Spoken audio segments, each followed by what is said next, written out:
And welcome back to this week's edition of the Steele Report. As you can see, KWWL political analyst Dr. Chris Larimer of the University of Northern Iowa is my guest today with some of his final observations with, can you believe it, Chris, Election Day is upon us. And yes. I think the thing that I've been most impressed by or kind of stunned by is the number of people who have voted early. You said you voted on the first day up at UNI. Yeah, I did. I took advantage of the satellite voting up there. It's very easy to get it done very quickly. But you're right. You know, we're as of Thursday, it's almost 60 million people in the United States have voted. In Iowa, creeping up on the 500,000 mark, wow. which is notable. You know, if you look back at 2012 and 2016, over 600,000 Iowans cast their ballot early or absentee. And you know, we're creeping up on that 500,000 mark. I don't know if we'll get to the 2016 or 2012 mark, but yeah, for a lot of Iowans, for a lot of Americans, in a way, the election is over in the sense that they've already cast their ballot. Yeah, they know how they voted. We don't know how anybody else is going to vote. I'm usually an election day voter. I still, at this point, haven't made up my mind whether to vote earlier or not. I really haven't. So this election is presidential focused, obviously, with a lot of down ballot considerations. What has kind of stood out about this particular race for president as divisive and as loud as it has been?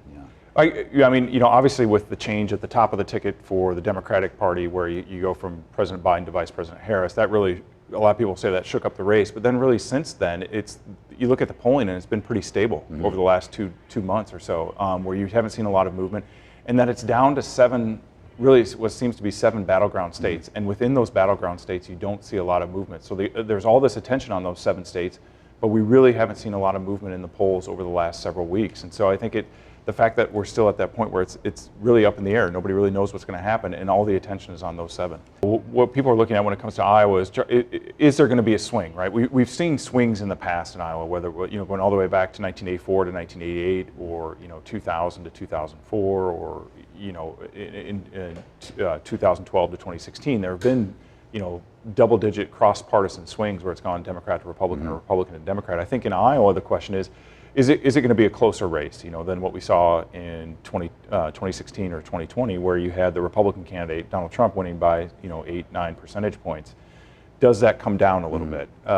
You know, the last Iowa poll had that race within 4 points compared to earlier in the summer. It was up to 18 points. So if it's closer this time around, does that put us back in that battleground status, you know, for the 2028 election? I think, you know, the other thing with the 7 battleground states this cycle, it seems to be a lot of attention on Pennsylvania, and, you know, an expectation of if Pennsylvania goes a particular way, then do Wisconsin and Michigan also go the same way, given the demographics of those 3 states? And if that's the case, the candidate that wins those 3 may have an edge to win it.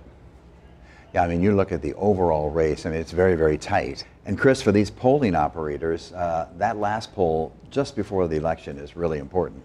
It absolutely is. And, you know, pollsters are coming off essentially 3 election cycles, if you count 2016, 2020, and then even the midterm in 2022, where there have been issues about getting that who is going to be a likely voter correct, right? So they get that final prediction accurate, because, you know, they underestimated Trump support in 2016 and 2020.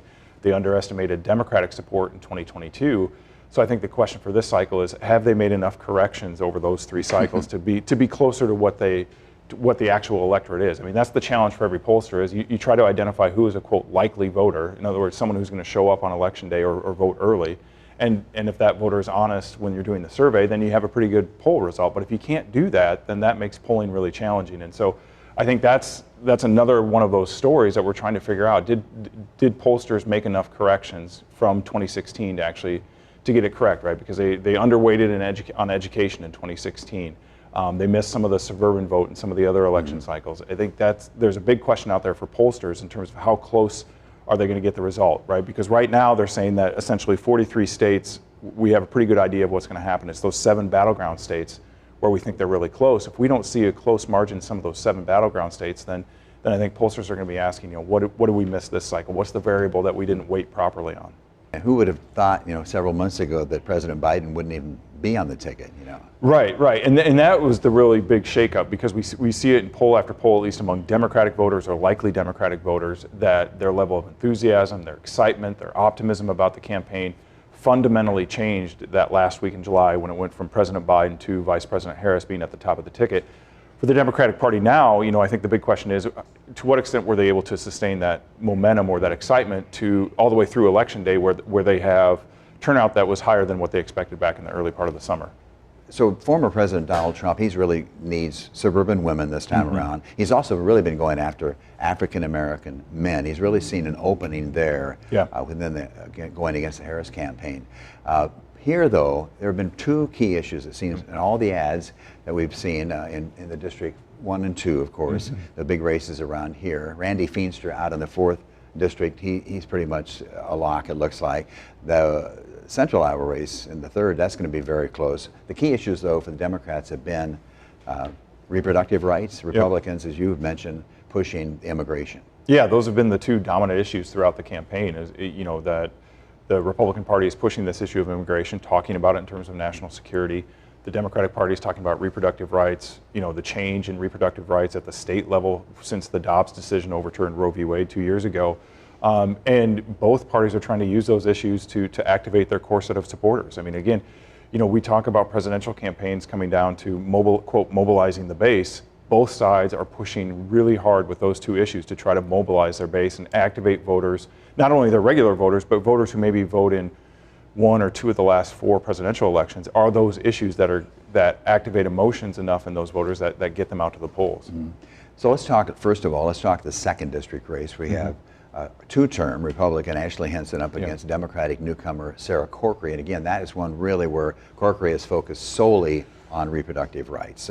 How close is that race? And unfortunately, as we tape this interview, the final Des Moines Register MediaCom poll has yet to come out. So a lot of you, if you see this program on Sunday morning, you'll be checking your register to see that poll. So as you see that race, it has not been that close in the last couple of times around.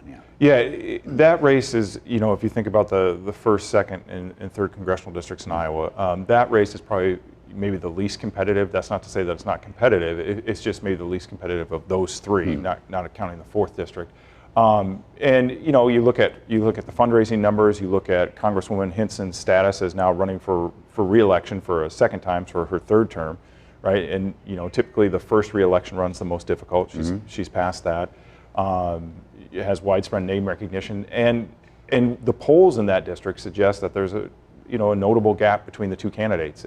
We've seen that throughout the summer in the Des Moines Register polling. It narrowed a bit, but still a pretty sizable gap, and a bit of a gap there in terms of party registration. And the fact that Congresswoman Hinson won by a sizable margin in 2022 would suggest that this is going to be a difficult race for Sarah Corkery this time around.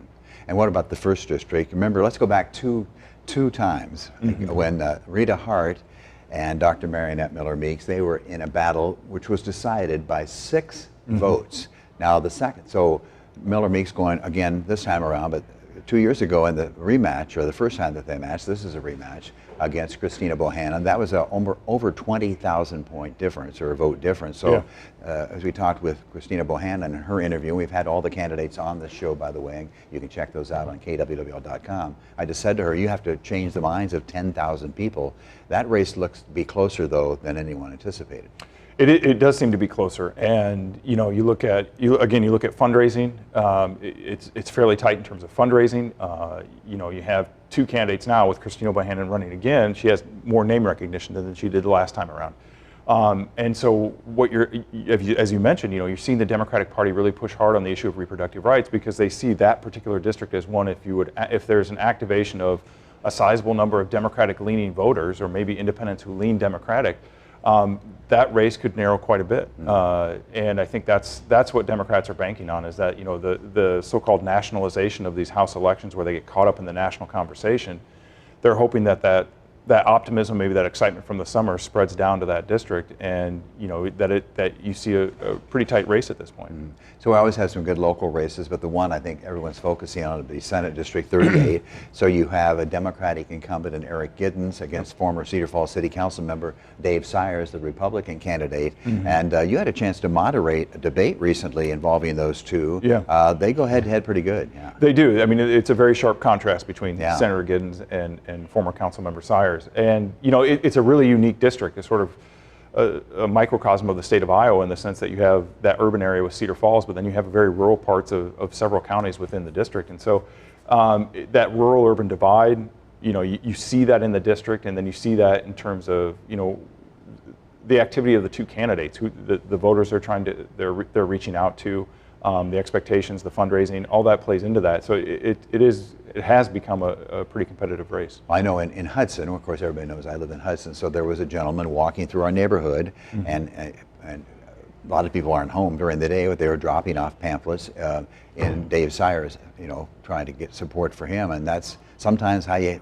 have to win in a race like that. You have to get out and go into the neighborhoods, door to door, person on person, see how that plays off for him, or will it pay off, I guess, yeah. Well, yeah, and both candidates have talked about how many doors they've knocked on throughout this race over the last several months or a year or so. And you're right, when you think about mobilizing voters, that face-to-face, the personal contact has been shown to be the most effective. Now, it's time-consuming to do, but that's the most effective in terms of actually getting people to turn out to vote, whether it's early in-person voting, absentee, or on election day. And I'm not saying that Eric Giddens hasn't been in the neighborhoods. He just wasn't in my neighborhood that I saw anyway. Or maybe I wasn't home that day. I didn't see the pamphlet dropped off like so many of the other candidates. Either drop it off at your home or send it in the mail. Right. One of the questions that I'd like to ask you, Chris, is what do you think about, this is the first time in many, many years where some of the major newspapers that always endorse candidates have decided we're not going to do that this year. And it's a reflection of what, do you think? It's hard to know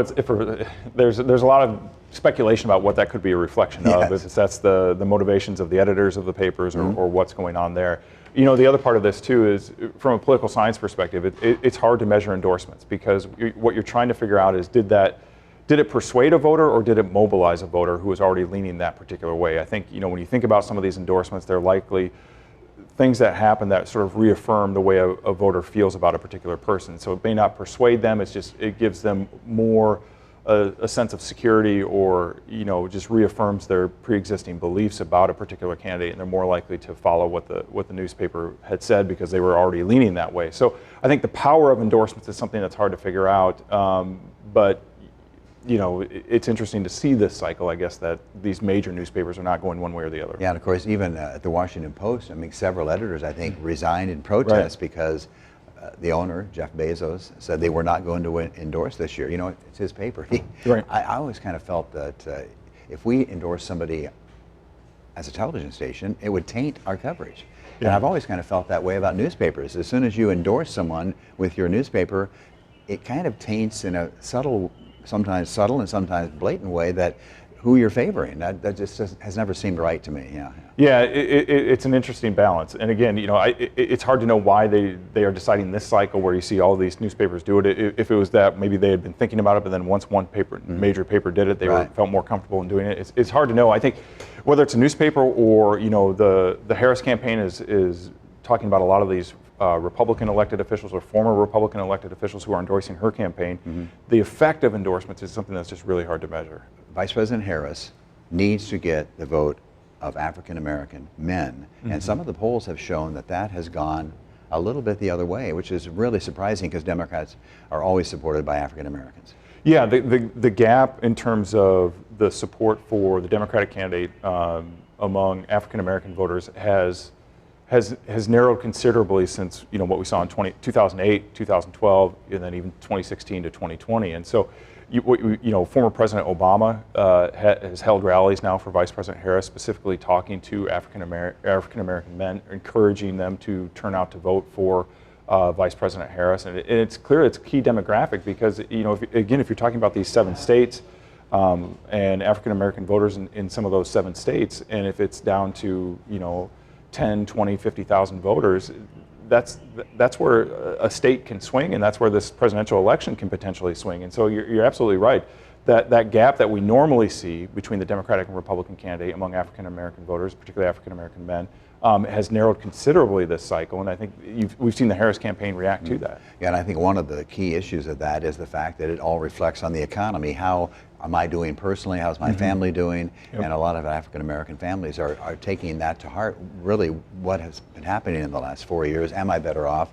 Can I be better off? Who should I go with? A lot of people are still undecided, but a lot of people have made up their mind, and they're not going to change no matter what happens between now and Election Day, right? Yeah, and that's one of the bigger challenges for the Harris campaign this whole cycle has been that question of the right track, wrong track. Is the country on the right track, or has it gotten off the wrong track?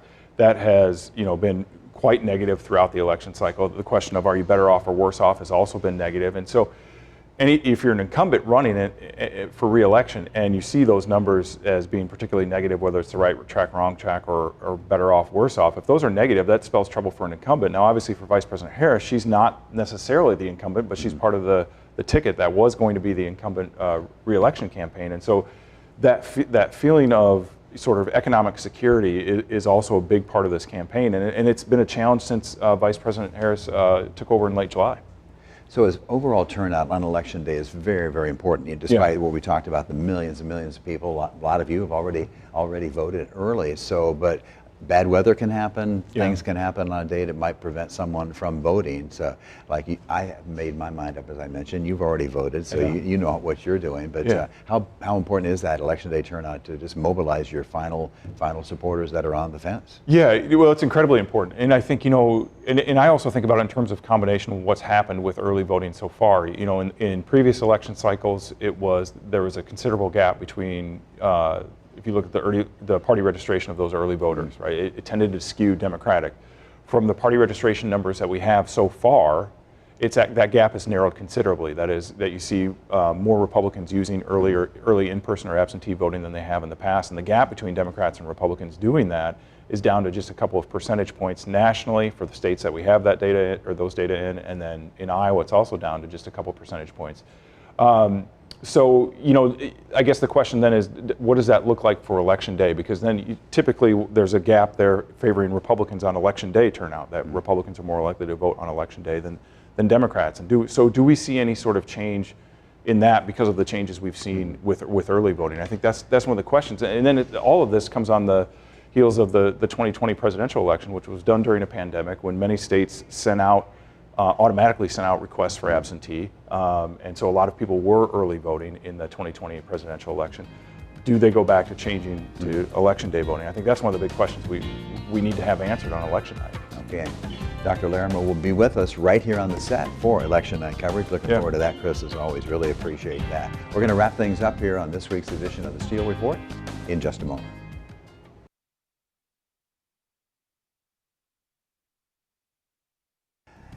And as we wrap up this week's program, a reminder you can find all of our recent congressional candidate interviews on kwwo.com from our previous shows. We have Dr. Marionette Miller-Meeks, we have Christina Bohannon, Ashley Hinson, Sarah Corkery, and Jody Puffett. And be sure to join our election coverage Tuesday night. As always, thanks for watching. We'll see you back here next week.